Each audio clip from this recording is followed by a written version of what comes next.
So అందరికీ నమస్తే. ప్రస్తుతం మనం గాంధీ భవన్‌లో ఉన్నాము. అయితే మనతో పాటు ప్రణాళిక బోర్డు ఉపాధ్యక్షులు చిన్నారెడ్డి ఉన్నారు. ఆయనతో మాట్లాడదాం. నమస్తే సార్. నమస్కారం. సార్ ఇప్పుడు ప్రెజెంట్ మనం చూస్తున్నాం సోషల్ మీడియాలో కానీ ఏ న్యూస్లో చూసినా పంటలు ఎండిపోతున్నాయి. ఒక రైతు అయితే అగిపెట్టిండు దానికి.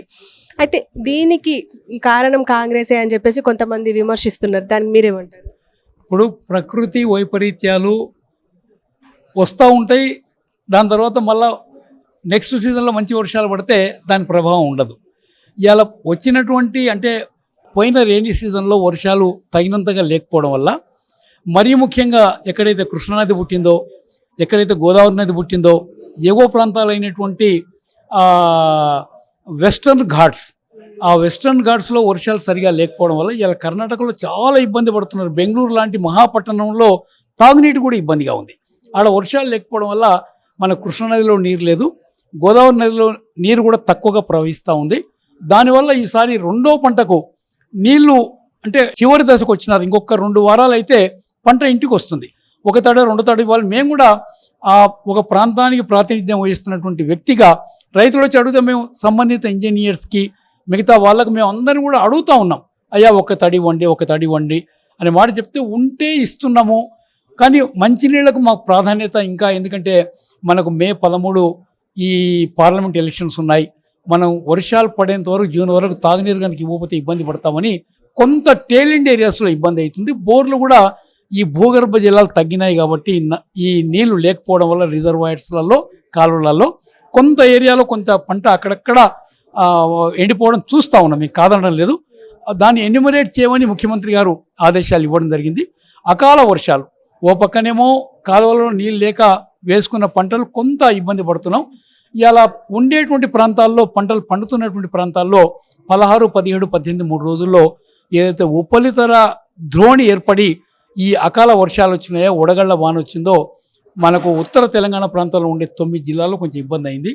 ఎక్కువగా కామారెడ్డిలో అక్కడ వరి కానీ, దాని తర్వాత మొక్కజొన్న కానీ, జొన్న కానీ నష్టమైంది అనేటువంటి మాట కూడా చెప్పడం జరుగుతుంది.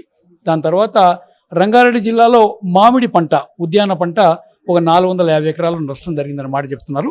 ఇవాళ ముఖ్యమంత్రి గారికి మేమందరం కూడా కొత్త గవర్నర్ గారి ప్రమాణ స్వీకారం ఉంటే రాజ్భవన్కి పోతే ముఖ్యమంత్రి గారిని కలిసి వ్యవసాయ శాఖ మంత్రులు కూడా ముఖ్యమంత్రి గారితో పాటుగా ఉన్నారు ఎంబడే. ఎందుకంటే ఇవాళ హరీష్ రావు గారు, కేటీఆర్ గారు, నిరంజన్ రెడ్డి గారు వాళ్ళు ఏదో రైతులు రెచ్చగొట్టే విధంగా ట్వీట్ చేయడం కానీ, ఎక్స్లో పోస్ట్ చేయడం కానీ, దాని తర్వాత ప్రెస్లో మాట్లాడడం కానీ చేస్తూ ఉన్నారు. కానీ వాళ్ళు చెప్పినంత పరిస్థితి ఈరోజు లేదు. అయినంత వరకు, సాధ్యమైనంత వరకు ముఖ్యమంత్రి గారు ఎంబడే స్పందించి మీరు తప్పకుండా సిఎస్ గారికి, మన వ్యవసాయ శాఖ ముఖ్య కార్యదర్శికి, మన ఏఈఓ స్థాయి వరకు వాళ్ళ పరిధిలో ఉండేటువంటి ఆ గ్రామాలన్నింటిలో కూడా ఎంత మేర నష్టమైంది, ఎంతమంది రైతులు నష్టాన్ని భరిస్తూ ఉన్నారు, మీరు రిపోర్ట్స్ ఇమ్మీడియట్గా తెప్పియండి. ఒక నిర్ణయం తీసుకొని రైతుకు కావాల్సినటువంటి ఆ నష్టపరిహారం ఇప్పించే ప్రయత్నం చేద్దామన్నమాట ముఖ్యమంత్రి గారు చెప్పడం జరిగింది. అందుకని ఏ రైతు కూడా మీరు ఇబ్బంది పడాల్సిన అవసరం లేదు, అధైర్యపడాల్సిన అవసరం లేదు. ఈ రైతును ఆదుకునే ప్రభుత్వం కాంగ్రెస్ ప్రభుత్వం, రేవంత్ రెడ్డి గారి ప్రభుత్వం మీ వెన్నంటి ఉంటుంది, మీకు సహాయం చేస్తుంది అనేటువంటి మాట నేను వారి తరఫున నేను మీ అందరూ కూడా తెలియజేస్తున్నా పత్రికాముఖంగా. సార్ ఇప్పుడు బీఆర్ఎస్ ప్రభుత్వం ఉన్నప్పుడు నీళ్ళు వచ్చినాయి, కాంగ్రెస్ ప్రభుత్వం వస్తే ఎందుకు రావట్లేదు అని చెప్పేసి కొంతమంది మాట్లాడుకుంటున్నారు. దానికి మీరేమంటారు? ఇంకొకటి ఏంటంటే, ఒక నీళ్ళ సమస్యనే కాదు, ఇప్పుడు కరెంటు కొంచెం ఒకసారి పోయినా సరే కాంగ్రెస్ వచ్చింది కదా పోయింది అని అంటున్నారు. మీరేమంటారు దీనికి? అంటే ఇప్పుడు ప్రస్తుతం అయితే నేను గమనించినంత వరకు, నేను కూడా గ్రామాల్లో తిరుగుతూ ఉంటాను, నాకు వ్యవసాయం ఉంది, నేను కూడా వ్యవసాయం చేస్తున్నాను. కరెంటు వల్ల ఇబ్బంది పడుతున్న రైతు అయితే లేడు. ఇళ్లలో కూడా కరెంట్ ఇబ్బంది ఉందని మాత్రం ఎక్కడ నేను వినలేదు. ఎక్కడ కూడా ఏదన్నా టెక్నికల్ సమస్య ఉంటే 1 గంట 2 గంటలు లేకపోవచ్చు అంతేగాని, అందుకని కరెంటు విషయంలో కూడా ఎలాంటి ఇబ్బంది లేదు. ఇవాళ పీక్ డిమాండు 15,000 మెగావాట్లు ఉంది. 15,000 మెగావాట్ల పీక్ డిమాండు మంచి ఎండలు ఉన్నప్పుడు ఉంది. ఇప్పుడు కొంచెం చల్లబడ్డది, కొద్దిగా వర్షాలు పడతా ఉన్నాయి కాబట్టి కొంచెం చల్లబడ్డది. ఎక్కువగా ఏసీలు వాడడం కానీ, మిగతావి కరెంట్ ఎక్కువగా వినియోగించుకునేటువంటి పరికరాలు వాడడం లేదు కాబట్టి తగ్గింది. కానీ తప్పకుండా 15,000 మెగావాట్ల డిమాండ్ను ప్రభుత్వం ఈరోజు భరిస్తూ ఉంది. అవసరమైతే బయట నుంచి కొనే ప్రయత్నం కూడా చేస్తూ ఉంది, ఇబ్బంది లేదు. వర్షాలు మన చేతిలో లేవు, అది అంటే ప్రకృతి కరుణించాలి, దేవుడు కరుణించాలి. ఈ సంవత్సరం వర్షాకాలంలో వర్షాలు పడలేదు. కాంగ్రెస్ వచ్చిన తర్వాత కాదు, ఇది టీఆర్ఎస్ ఉన్నప్పుడే ఆ వర్షాలు సరిగా లేకుండా పోయినాయి. ఎగువన ఉండేటువంటి కర్ణాటక, ఎగువన ఉండేటువంటి మహారాష్ట్ర లేకపోవడం వల్ల ఇలా కృష్ణానది, గోదావరి నదిలో నీళ్లు, పరివాహక ప్రాంతాల్లో నీళ్లు లేకపోవడం వల్ల కొంత ఇబ్బంది పడుతున్నాం.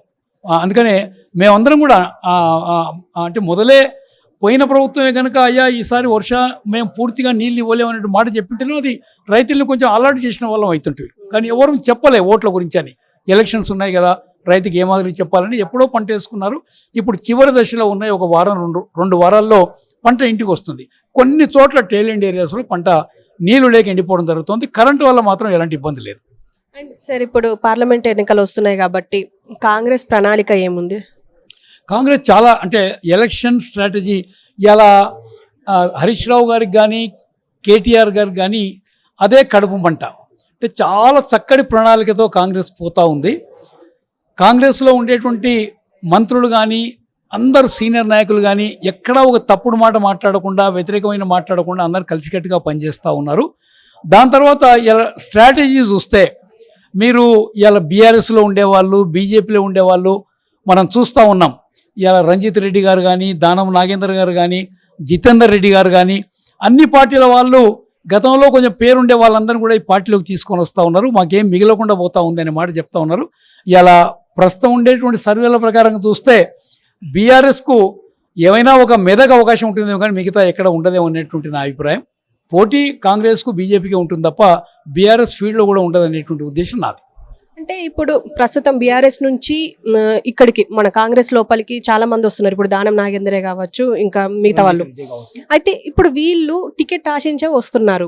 ఆల్రెడీ ఇక్కడ సీనియర్ నాయకులు ఉన్నారు, వాళ్ళకే ఒడలేదు, ఇంకా వీళ్ళు ఎందుకు అవుతున్నారు అని చెప్పేసి అంటే సామాన్యులు అనుకునే మాట. మీరేమంటారు?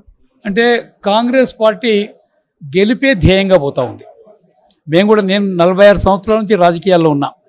గతంలో ఎప్పుడు కూడా ఇలాంటి ఎన్నికలు నేను కూడా చూడలేదు. అంటే ఈరోజు గెలిపే ప్రధానంగా పోతూ ఉన్నారు. అందుకని ఇలా మీకు రంగారెడ్డి జిల్లా పరిషత్ చైర్మన్ మహేందర్ రెడ్డి గారి సతీమణిని కూడా ఈరోజు మనకు మల్కాజిగిరి పార్లమెంట్ అభ్యర్థిగా అవుతుందని మనం వింటూ ఉన్నాం. రంజిత్ రెడ్డి గారు మల్కాజిగిరి మన చేవెళ్ళ అభ్యర్థి అవుతాడని మనం వింటూ ఉన్నాం. నాగేంద్ర గారు సికింద్రాబాద్ అభ్యర్థి అవుతాడని మనం వింటూ ఉన్నాం. వీళ్ళందరూ ఈ మధ్యనే పార్టీలోకి వచ్చిన వాళ్ళు. అంటే గెలిపే ధ్యేయంగా పోతున్నారు కాబట్టి ఎవరు కూడా ఏం మాట్లాడలేకపోతా ఉన్నాం. కావాలి రాహుల్ గాంధీ గారు ప్రధానమంత్రి కావాలి, ఎక్కువ సీట్ ఇవ్వాలి అనే ఉద్దేశంతో పోతా ఉన్నారు. ఇప్పుడు పార్లమెంట్ ఎన్నికల తర్వాత అంటే అందరు అనుకునే మాట, అది బీఆర్ఎస్ అనుకోండి, ఇంకా వేరే పార్టీలు ఏవైనా అనుకోనండి, వేరే వాళ్ళు విమర్శ ఏంటంటే ఈ పార్లమెంట్ ఎన్నికల తర్వాత ఖచ్చితంగా మళ్ళీ లోపల గొడవలు అవుతాయి, మళ్ళీ అవి బయటకు వస్తాయి అని చెప్పేసి అంటున్నారు. దానికి మీరేమంటారు? అంటే సీనియర్ వర్సెస్ జూనియర్ మళ్ళీ స్టార్ట్ అవుతుంది అంటున్నారు. అంటే ఇంతవరకు అయితే ఇప్పుడు మీరు మంత్రి అంటే అసెంబ్లీ ఎన్నికల టికెట్స్ పంపిణీ కానీ నాలాంటి వానికి టికెట్ ఇచ్చి 10 రోజుల తర్వాత కట్ చేసినా కూడా మేమేం మాట్లాడలేం. అంటే గెలిపే ధ్యేయం కావాలి, కాంగ్రెస్ ప్రభుత్వం రావాలి, 10 సంవత్సరాలు లేదు, ఇప్పుడు రాకపోతే మళ్ళీ కష్టమవుతుందనే ఉద్దేశంతో రేవంత్ రెడ్డి గారు ముఖ్యమంత్రి కావాలనే ఉద్దేశంతో మేమందరం కూడా విత్డ్రా అయిపోయినాం. ఎందుకంటే ఎన్నికలు చాలా ఖర్చుతో కూడుకున్నవైనాయి. డబ్బు ఉండే వాళ్ళే ఎన్నికల్లో పోటీ చేసే పరిస్థితి, డబ్బు లేని వాళ్ళు చేయని పరిస్థితి మనం చూస్తూ ఉన్నాం. అలాంటి వాళ్ళనే తీసుకొచ్చి ఈరోజు నిలబెడతా ఉన్నారు. వాళ్ళు గెలిస్తే దాని తర్వాత ఇలా మీరు ఒక అసెంబ్లీ ఎన్నికలు, పార్లమెంట్ ఎన్నికలు, ఈరోజు మిగిలినటువంటి కార్పొరేషన్స్ కానీ మిగతా డిపార్ట్మెంట్స్ కానీ ఇవన్నీ కూడా కార్యకర్తలకు ఇస్తూ ఉన్నారు. ఎక్కడ కూడా పొరపాటు చేయలే. ఎవరైతే పార్టీకి అంకిత భావంతో పనిచేస్తున్నారో ఇవాళ నాకు ఎమ్మెల్యే టికెట్ ఇచ్చి నాకు విత్డ్రా చేసుకున్నారు. నాకు ఇవాళ ప్లానింగ్ బోర్డు వైస్ చైర్మన్ ఇచ్చినారు. అదే మాదిరి చాలామంది ఉన్నారు. ఈరోజు అలాంటి వాళ్ళకందరూ కూడా ఈ కార్పొరేషన్ చైర్మన్లు దాదాపు 30 మందికి ఇవ్వడం జరిగింది. రేపు ఎన్నికలు అయిన తర్వాత మిగతా వాళ్ళు కూడా అందరికీ ఇవ్వడం జరుగుతుంది. అందుకని ఎవరైతే ఆర్థికంగా బాగుండి ప్రజల్లో పలుకుబడి ఉండి గెలుపు అవకాశం ఉందో వాళ్ళకి టికెట్లు ఇస్తూ ఉన్నారు పిలుచుకొచ్చి. రేపు ఈ నామినేటెడ్ పోస్ట్ అని కూడా మీకు ఎమ్మెల్సీ ఎక్కడ తప్పు జరగలే, దాని తర్వాత ఈ రాజ్యసభ సీట్లలో ఎక్కడ పొరపాటు జరగలే. అదే మాదిరిగా రేపు ఈ కార్పొరేషన్స్లో కానీ డైరెక్టర్స్లో కానీ కాంగ్రెస్ పార్టీ అంకిత భావంతో పనిచేసుకున్న వాళ్ళకందరికీ కూడా వాళ్ళకి స్థానం కల్పిస్తా ఉన్నటువంటి భరోసా పార్టీ ఇస్తూ ఉంది. అయితే ఇప్పుడు మొన్న జరిగిన యాదాద్రిలో రేవంత్ రెడ్డి సీఎం హోదాలో పెద్ద చేలో కూర్చొని, అలాగే బట్టి విక్రమార్క చిన్న చేలో కూర్చోవడం, అది పెద్ద వివాదం అయింది. రీసెంట్గా కూడా ఇక్కడే కాంగ్రెస్కి సంబంధించిన వ్యక్తి దళితుల మనోభావాలను దెబ్బతీసేలాగా ఉంది ఉప ముఖ్యమంత్రి తీరు అని చెప్పేసి అన్నారు. దానికి మీరేమంటారు? ఇప్పుడు ఉప ముఖ్యమంత్రి గారిని నేను కూడా గతంలో అనేక ప్రభుత్వాలను చూసా. అనేక మంది ముఖ్యమంత్రుల్ని ఉప ముఖ్యమంత్రులను చూసా. సామాన్యంగా ముఖ్యమంత్రి గారు ఓ పక్క పోతుంటే ఉప ముఖ్యమంత్రి ఇంకో పక్క పోతూ ఉండే. ఇప్పుడు ఉప ముఖ్యమంత్రి గారిని కాదని రేవంత్ రెడ్డి గారు ఒక కార్యక్రమం కూడా చేయడం లేదు. ఢిల్లీకి పోయినా ఆయనతో పాటు తీసుకొని పోతా ఉన్నాడు, వర్కింగ్ కమిటీకి పోయినా ఆయనతో పాటు తీసుకొని పోతున్నాడు, సిడబ్ల్యూసీలో కూర్చున్న ఆయనతో పాటు తీసుకుపోతున్నాడు, సిఈసిలో కూర్చున్న ఆయనతో పాటు తీసుకుపోతున్నాడు. ఏ నిర్ణయం అయినా కూడా ఇద్దరు కలిసే తీసుకుంటారు తప్ప వేరే భేదాభిప్రాయం లేదు. తర్వాత ఉప ముఖ్యమంత్రి గారే క్లారిఫికేషన్ ఇవ్వడం జరిగింది. యాదాద్రిలో జరిగినటువంటి విషయం ఒక యాదృచ్ఛికం మాత్రమే, కావాలని చేసింది కాదు.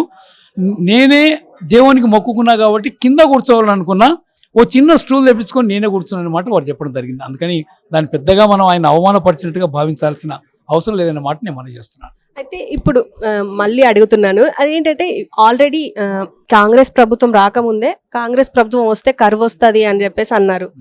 అది ఇప్పుడు మనం చాలా చూస్తున్నాం. అంటే పంటలు ఎండిపోవడం, వాటర్ రాకపోవడం, బయటకు వెళ్ళి ట్యాంకర్ తెచ్చుకొని చేయడం, అవి చూడడం వల్ల ఇది ఒక నిదర్శనం మళ్ళీ రాబోతుంది కరువు అని చెప్పేసి అన్న వాళ్ళకి మీరేమంటున్నారు? ఏం చెప్తారు? ఇప్పుడు మీరు రాష్ట్ర ఆర్థిక పరిస్థితి మీరు చూస్తూ ఉన్నారు. తెలంగాణ ఏర్పడ్డ రోజు తెలంగాణ ధనిక రాష్ట్రం, పక్క నుండి ఆంధ్రప్రదేశ్ రాష్ట్రం బీద రాష్ట్రం అనేటువంటి మాట ఆ రోజే ప్రకటించినారు. ఆ రోజు మిగులు బడ్జెట్ ఉంటే దాదాపుగా ఒక 14,000 కోట్లు మిగులు బడ్జెట్ ఉండే. ఆ రోజు మనకు 72,000 కోట్లు అప్పు ఉండే. ఈ 10 సంవత్సరాల్లో మిగులు రాష్ట్రం దాదాపుగా 72,000 కోట్ల అప్పు ఉండేటువంటి రాష్ట్రం ఈరోజు 7 లక్షల కోట్లు అప్పు అయింది. అంటే 10 అంతలు మన అప్పులు పెరిగినాయి. అదే కేంద్రంలో చూస్తే 2014 కన్నా ముందు ఉండేటువంటి అప్పులు 10 ఏళ్ల తర్వాత బీజేపీ ప్రభుత్వం ఈ 10 ఏళ్లలో 3 అంతలు మాత్రమే అప్పులు పెంచుకున్నది. ఇక్కడ 10 అంతలు పెంచినారు. ఇలా మీకు ఏదైతే ఈ మేడిగడ్డ, సుందిల్లా, అన్నారం ఇలాంటి ప్రాజెక్టులు కట్టినారో, ఇలాంటి ప్రాజెక్టుల ద్వారా చాలా అవినీతికి పాల్పడ్డారు. అదే మాదిరిగా మిషన్ భగీరథ కానీ, దాని తర్వాత ఈ పాలమూరు రంగారెడ్డి కానీ అన్ని పథకాల్లో అవినీతి ఉంది. ఈరోజు ఆ పాపాలు చేసినారు కాబట్టే వర్షాలు సరిగా మొన్న ఖరీఫ్లో పడలేదు. కాంగ్రెస్ పాపం కాదు, అది టీఆర్ఎస్ పాపమే, ఓకే మా సార్. పాపం కాదు. Okay sir, thank you very much. So చూసారు కదా, కరువు అనేది ఇప్పుడు మొదలయ్యింది అని చెప్పేసి మనం అందరూ అనుకుంటున్నప్పటికీ కాంగ్రెస్ ప్రభుత్వం మాత్రం ఖచ్చితంగా ఇది కరువు కాదు, ఖచ్చితంగా అన్ని సెట్ అయిపోతాయి, వర్షాలు పడకపోవడం వల్ల ఇలాంటి జరుగుతుంది అని చెప్పేసి అంటున్నారు ఇక్కడి ఉపాధ్యక్షులు. సో చూద్దాం ఏం జరుగుతుంది అనేది.